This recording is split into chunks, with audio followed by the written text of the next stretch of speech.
नमस्कार मैत्रिणींनो, अंजली किचनमध्ये स्वागत आहे। आज आपण बघणार आहोत वटाणा रस्सा भाजी। त्यामध्ये टाकत आहोत एक आपण कापलेला कांदा, एक छोटा टोमॅटो।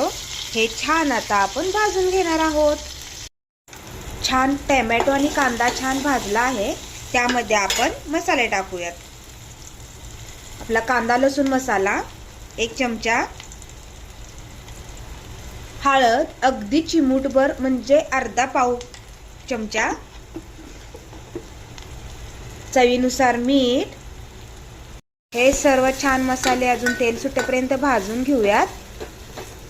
याच्यामध्ये हे आपले मटार टाकून घेऊयात आणि मसाल्यामध्ये छान फ्राय करून घेऊया। बघा आपले वटाणे हे छान फ्राय झाले आहेत सर्व मसाल्यामध्ये। त्यामध्ये शिजण्याइतपत पुरेसं पाणी घालून घेऊयात।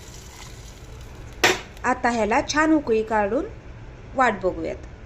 आपली ही वटाण्याची रस्सा भाजी छान शिजली आहे। त्यामध्ये 2 चमचे दाण्याचे कूट घालूयात। आता टाकून घेऊयात कोथिंबीर। तर खाण्यासाठी तयार आहे आपली ही रस्सा भाजी, पटकन डब्यासाठी बनणारी रेसिपी।